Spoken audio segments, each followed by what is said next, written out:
He was the most prolific bank robber in U.S. history. This is a guy whose dedication to his career is unheralded among bank robbers. A master planner with superhuman strength and military precision. Never seemed to be in a rush, always seemed to be in control. For 3 decades, he ran roughshod over banks up and down the East Coast. There was nothing police could do to catch the Friday night bank robber.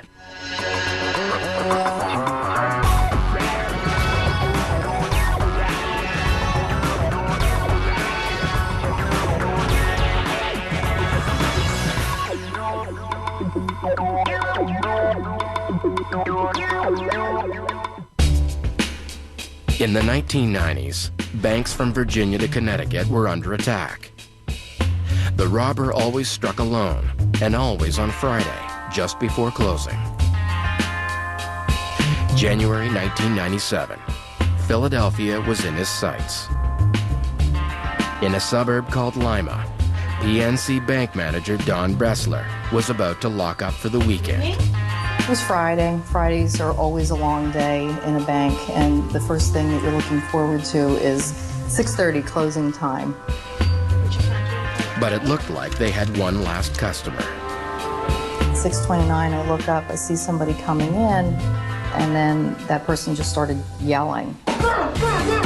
A man in a Halloween mask rushed towards her and ordered her not to look at him. It took a little bit to kind of register what was going on. And I looked at the person, and my first inclination was just to think it's a joke, somebody playing a joke on us. But this was the real deal. In a matter of seconds, the robber had taken charge of the whole bank. The individual that was responsible for these robberies was very meticulous, paid a great attention to detail, never seemed to be in a rush, always seemed to be in control, very intelligent.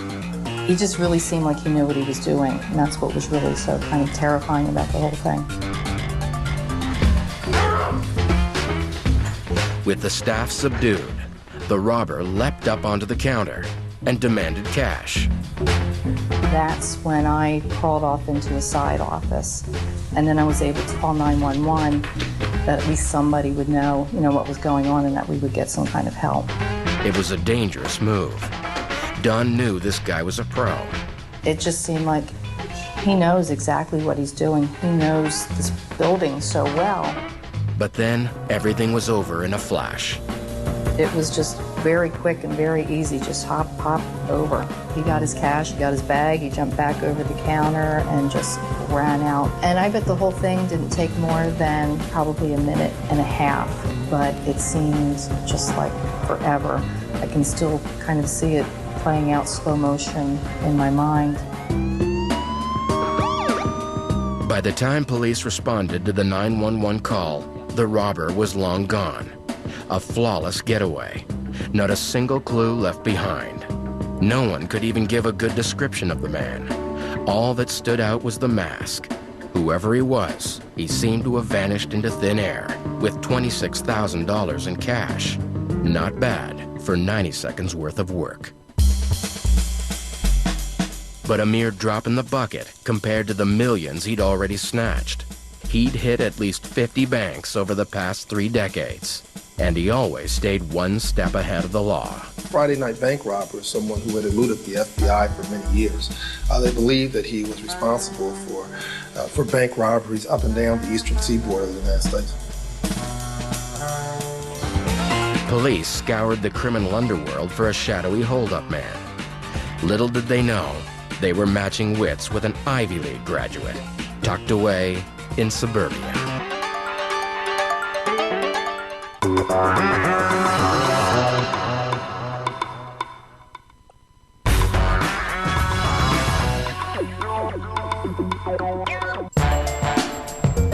When it came to the high-speed stick-up, the Friday night bank robber was the best in the business. And he had the track record to prove it. 3 decades, 50 banks, millions of dollars, and still a free man. He planned on getting in those banks, getting the money, getting out, escaping. And for the most part, he was very successful over a 25 to 30-year time period doing that. The robber seemed almost superhuman, but behind the mask was a man with a regular American upbringing. His name was Karl Gugasian. He comes from an immigrant family, came from Armenia, grew up in the suburbs. His parents were very hardworking. Father owned a local automotive repair shop. In the mid-1970s, Karl joined the Army. He was stationed out at Fort Bragg, North Carolina, where he received special training in weapons, survival, and self-defense. Karl went to the University of Pennsylvania on statistics and worked on a doctoral thesis at Penn State.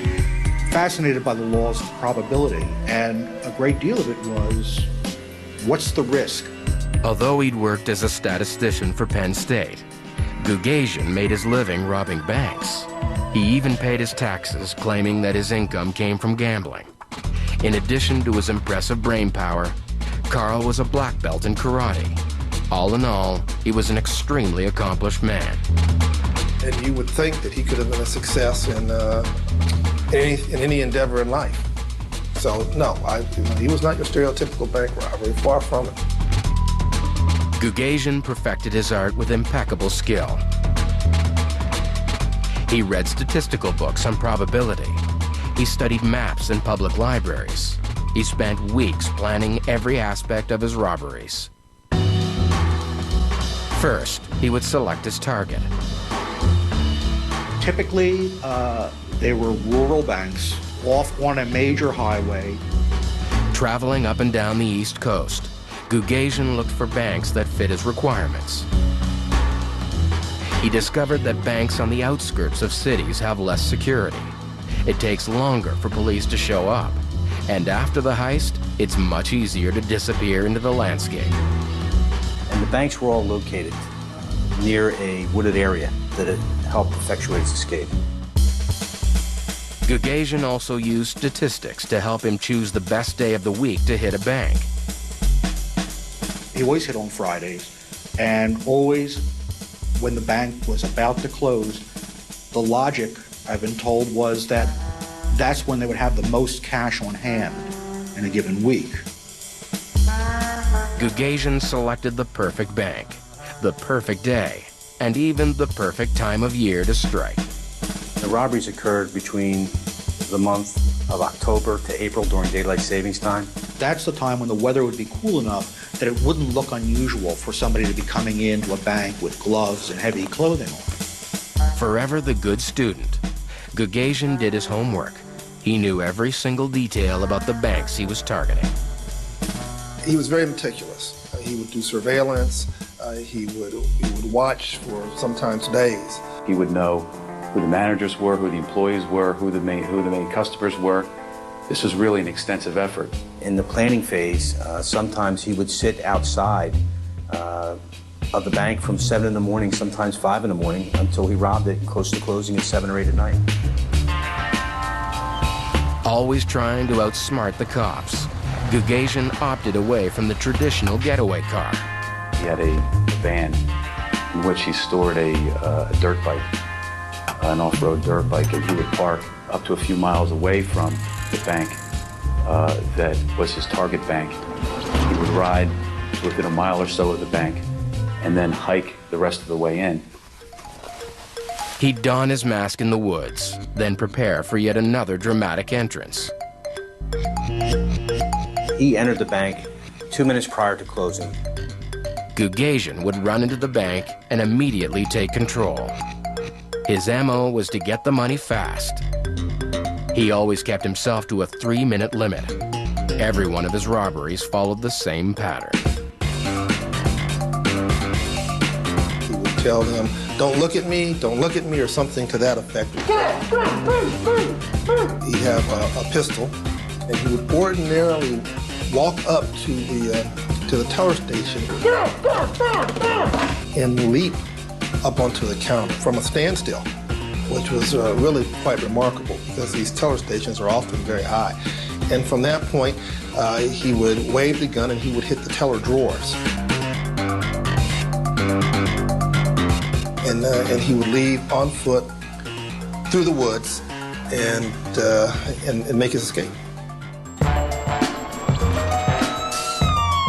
By now, police would be on their way, but Gagosian was one step ahead. Since they came by road and he got away cross-country, their paths would never cross. His disguise, simple but brilliant, was yet another line of defense. He always wore a mask, either an old man type Halloween mask or a ski mask. He'd be covered from head to toe, including gloves. Witnesses could never agree on any distinguishing characteristics. They couldn't even tell his age or race. Some tellers had a difficult time telling whether he was African American, white, Hispanic, Asian, because his body was so well covered with gloves, with a mask. The Friday night bank robber was practically a phantom, impossible to trace. The thing that was most striking is that with the well over 100 witnesses who we interviewed, there was only one witness who even caught a glimpse of his eye color.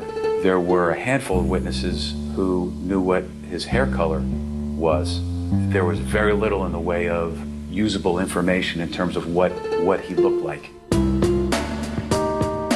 Gagosian had devised the perfect way to rob a bank. He left no clues or forensic evidence behind. No one could identify him.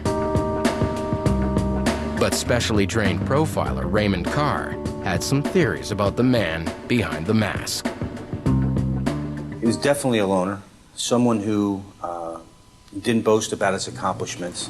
Very intelligent, an individual who had great knowledge about weapons, great knowledge about the outdoors, fit very well into society, and could be your next door neighbor.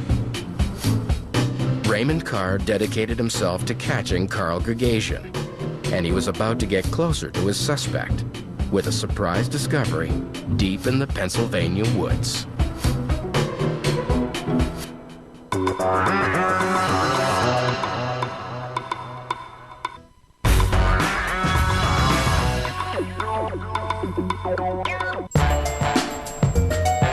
Carl Gagosian, the Friday night bank robber, executed a string of perfectly staged bank robberies over 3 decades.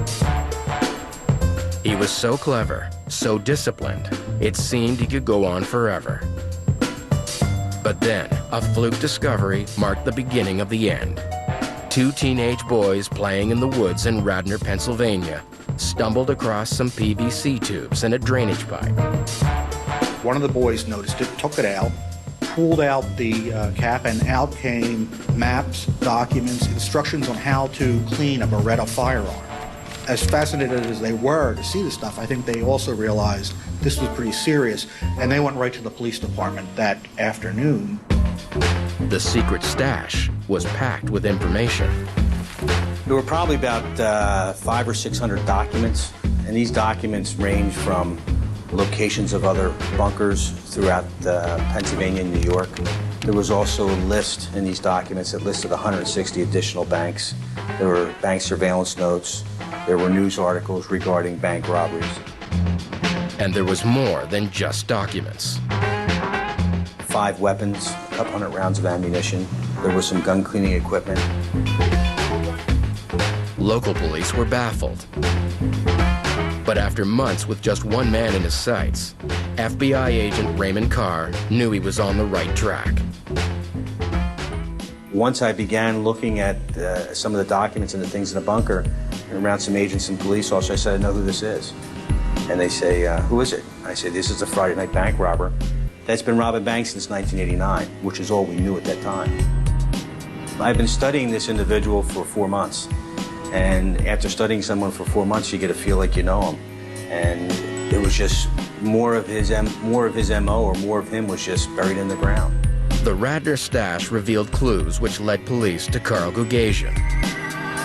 In it was a letter from a karate school in Drexel Hill, Pennsylvania. And we talked to the owners of the karate studio, and we told them what we were looking for. We said, look, we're looking for an individual who's anywhere from 5'4" to 5'8", late 40s, early 50s. He's into the martial arts. He's also, if he works with numbers. He's kind of a loner. He likes the outdoors, rock climbing, ice climbing, and he's very good with weapons. The owner gave 1 or 2 names, but one of them was Carl Gagosian, and said he's a loner, sticks to himself, very intense. The description fit the profile, but investigators needed more. What does Carl do for a living? They said he's a statistician. And in order to accentuate that, a lot of the documents had list of books. And all these books were statistics books and math books. So when they said that, the light bulb went off and I says, this is our guy. The police discovered another secret cache. In it, a vital clue. There was a pistol that was found in another search that was conducted up in the state game lands in Jim Thorpe, Pennsylvania. And in that search, there was a little cave where we found 22 weapons. All the weapons that we had previously found had all obliterated serial numbers. But in this stash, there was one gun with its serial number intact. They traced it and they found out that that gun was stolen from the Fort Bragg area in North Carolina during the 70s. Now, of course, Mr. Gugasian was stationed in the Fort Bragg area during the 70s. This serial number provided authorities with a significant breakthrough in the case. It was Gugasian's interest in firearms that would eventually lead to his downfall.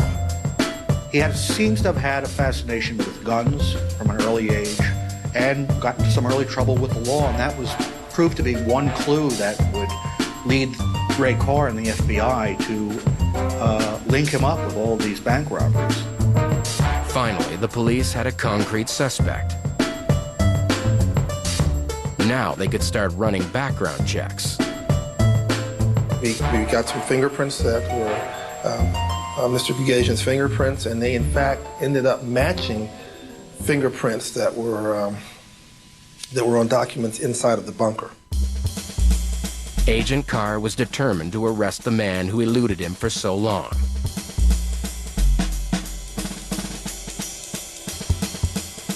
He and his colleagues staked out one of Gugasian's favorite hangouts, the library. We knew Carl had been in there before because of the fact that in some of the documents were topographical maps, and we were able to trace those back to the Philadelphia Free Public Library. On the morning of February 7th, 2002, Carl Gugasian planned to do some research for his next robbery. He had no idea that a SWAT team would be waiting for him.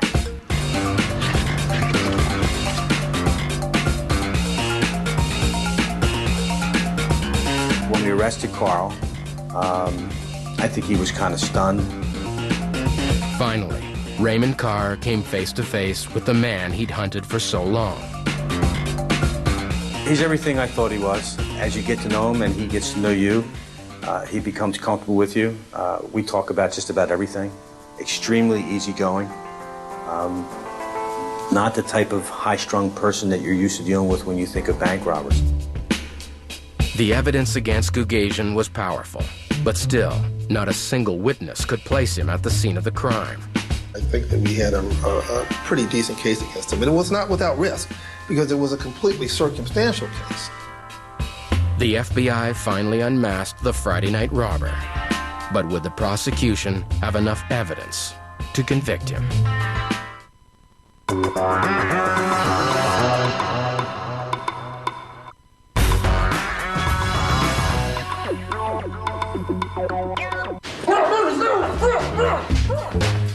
Carl Gugasian had been robbing banks unhindered for nearly 30 years. The FBI had brought him down. But in court, he was pleading not guilty. He always considered bank robbery as a sort of victimless crime. I don't think he really took into account the effect that it had on individuals who were in fact in the bank. Some witnesses to this day will not step into a bank. He terrorized people, and I don't think he realized that. And, I wanted him to know that what he did not just affected me, it affected my family. In court, Carl Gugasian was forced to confront the witnesses to his crimes. I think that the victims disturbed him a great deal. I mean, I think that he was visibly uncomfortable with the victims. He just kind of had his head down and just really didn't want to look at any of us. I don't really think he wanted to see what our reaction was. Faced with the evidence and the testimonies of his victims, Gugasian changed his plea to guilty. he was sentenced to 17 and a half years. But now, this mastermind uses his talent to help his former adversaries. He's taken part in a training video designed to help the FBI track down bank robbers. We've talked to him about why he chooses banks, how he prepares in robbing his banks, and that's given us a lot of insight for training purposes for new agents and for law enforcement officers throughout the country.